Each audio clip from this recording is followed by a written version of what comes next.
Del libro de Manuel Mujica Laínez, Misteriosa Buenos Aires. El hambre, 1536. Alrededor de la empalizada desigual que corona la meseta frente al río, las hogueras de los indios chisporrotean día y noche. En la negrura sin estrellas meten más miedo todavía. Los españoles, apostados cautelosamente entre los troncos, ven al fulgor de las hogueras destrenzadas por la locura del viento, las sombras bailoteantes de los salvajes. De tanto en tanto, un soplo de aire helado, al colarse en las casucas de barro y paja, trae con él los alaridos y los cantos de guerra. Y enseguida recomienza la lluvia de flechas incendiarias cuyos cometas iluminan el paisaje desnudo. En las treguas, los gemidos del adelantado, que no abandona el lecho, añaden pavor a los conquistadores. Hubieran querido sacarle de allí, hubieran querido arrastrarle en su silla de manos, blandiendo la espada como un demente, hasta los navíos que cabecean más allá de la playa de Toscas, desplegar las velas y escapar de esta tierra maldita, pero no lo permite el cerco de los indios. Y cuando no son los gritos de los sitiadores ni los lamentos de Mendoza, ahí está el angustiado implorar de los que roe el hambre, y cuya queja crece a modo de una marea, debajo de las otras voces, del golpear de las ráfagas, del tiroteo espaciado de los arcabuces, del crujir y derrumbarse de las construcciones ardientes. Así han transcurrido varios días, muchos días. No los cuentan ya. Hoy no queda mendrugo que llevarse a la boca. Todo ha sido arrebatado, arrancado, triturado, las flacas raciones primero, luego la harina podrida, las ratas, las sabandijas inmundas, las botas hervidas cuyo cuero chuparon desesperadamente. Ahora jefes y soldados yacen doquier, junto a los fuegos débiles o arrimados a las estacas defensoras. Es difícil distinguir a los vivos de los muertos. Don Pedro se niega a ver sus ojos hinchados y sus labios como higos secos, pero en el interior de su choza miserable y rica le acosa el fantasma de esas caras sin torsos, que reptan sobre el lujo burlón de los muebles traídos de Guadix, se adhieren al gran tapiz con los emblemas de la Orden de Santiago, aparecen en las mesas, cerca del Erasmo y el Virgilio inútiles, entre la revuelta vajilla que, limpia de viandas, muestra en su tersura el Ave María, heráldico del fundador. El enfermo se retuerce como endemoniado. Su diestra, en la que se enrosca el rosario de madera, se aferra a las borlas del lecho.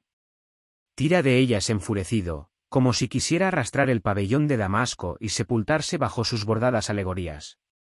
Pero hasta allí le hubieran alcanzado los quejidos de la tropa. Hasta allí se hubiera deslizado la voz espectral de Osorio, el que hizo asesinar en la playa del Janeiro, y la de su hermano don Diego, ultimado por los indios querandíes el día de Corpus Christi, y las otras voces, más distantes, de los que condujo al saqueo de Roma, cuando el Papa tuvo que refugiarse con sus cardenales en el castillo de San Ángelo.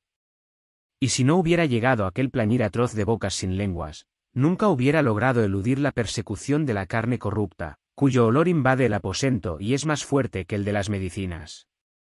Ay, no necesita asomarse a la ventana para recordar que allá afuera, en el centro mismo del Real, oscilan los cadáveres de los 3 españoles que mandó a la horca por haber hurtado un caballo y habérselo comido. Les imagina, despedazados, pues sabe que otros compañeros les devoraron los muslos. ¿Cuándo regresará a Oules, Virgen del Buen Aire? ¿Cuándo regresarán los que fueron al Brasil en pos de víveres? ¿Cuándo terminará este martirio y partirán hacia la comarca del metal y de las perlas? Se muerde los labios, pero de ellos brota el rugido que aterroriza.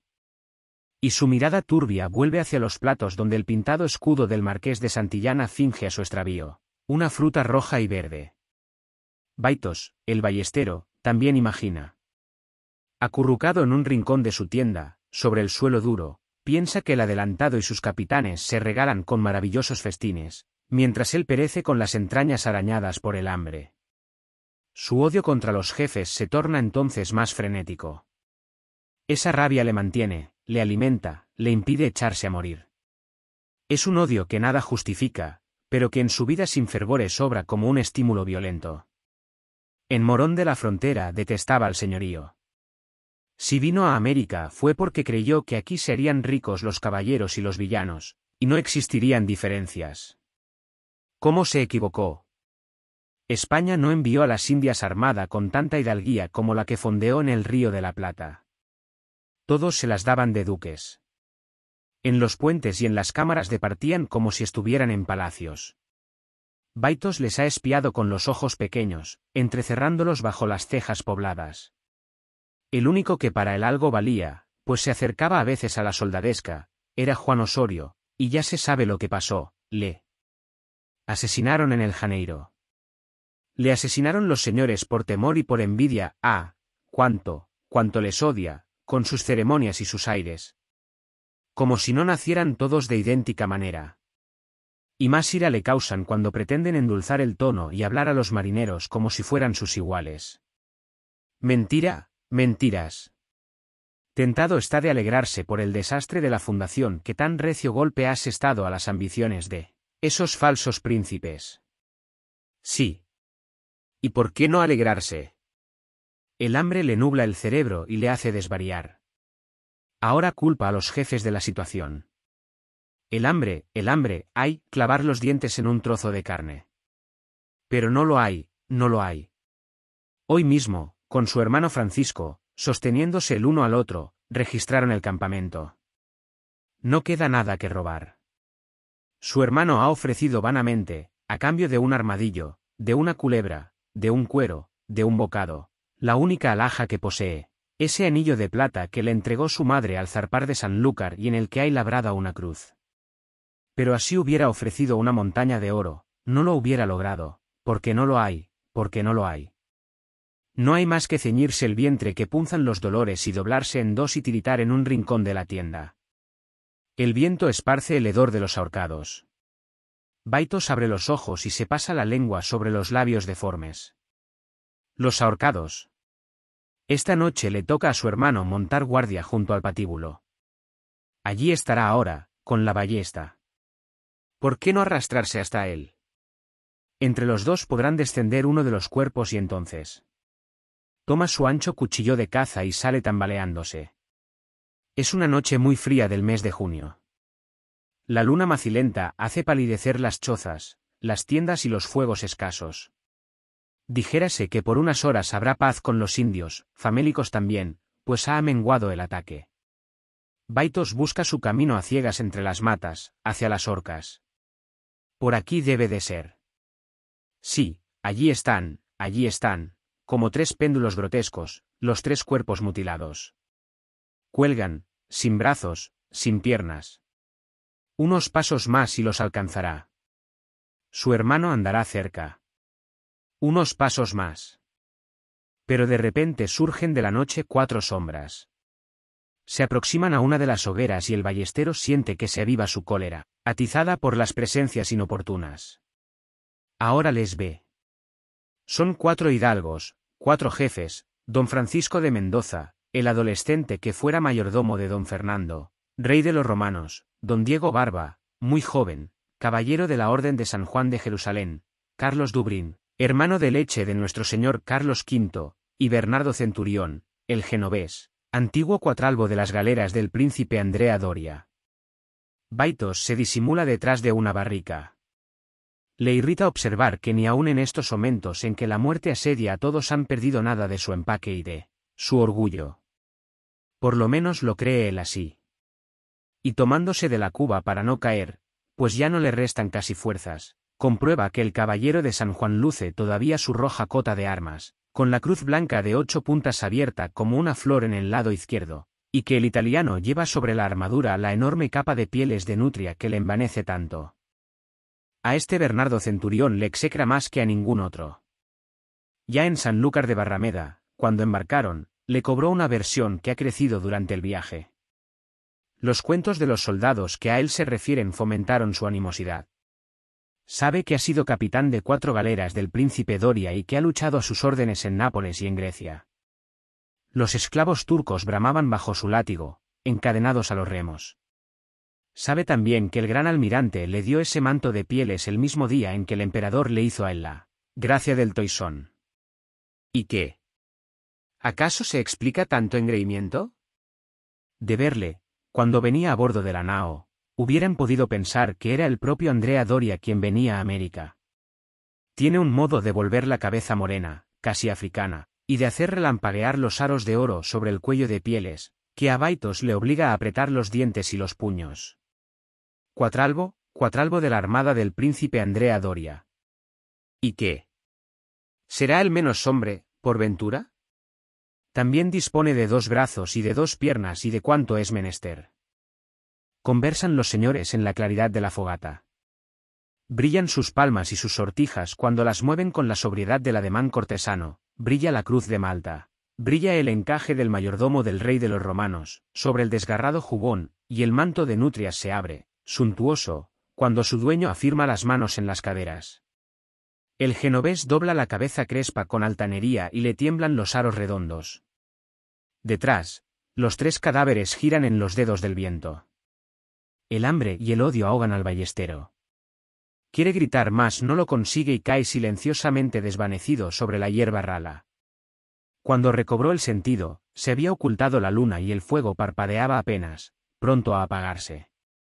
Había callado el viento y se oían, remotos, los aullidos de la indiada. Se incorporó pesadamente y miró hacia las orcas. Casi no divisaba a los ajusticiados. Lo veía todo como arropado por una bruma leve. Alguien se movió, muy cerca. Retuvo la respiración, y el manto de nutrias del capitán de Doria se recortó, magnífico, a la luz roja de las brasas. Los otros ya no estaban allí. Nadie, ni el mayordomo del rey, ni Carlos Dubrín, ni el caballero de San Juan. Nadie. Escudriñó en la oscuridad. Nadie, ni su hermano, ni tan siquiera el señor don Rodrigo de Cepeda, que a esa hora solía andar de ronda, con su libro de oraciones. Bernardo Centurión se interpone entre él y los cadáveres, solo Bernardo Centurión, pues los centinelas están lejos. Y a pocos metros se balancean los cuerpos desflecados. El hambre le tortura en forma tal que comprende que si no la apacigua enseguida enloquecerá. Se muerde un brazo hasta que siente, sobre la lengua, la tibieza de la sangre. Se devoraría a sí mismo, si pudiera. Se troncharía ese brazo. Y los 3 cuerpos lívidos penden, con su espantosa tentación.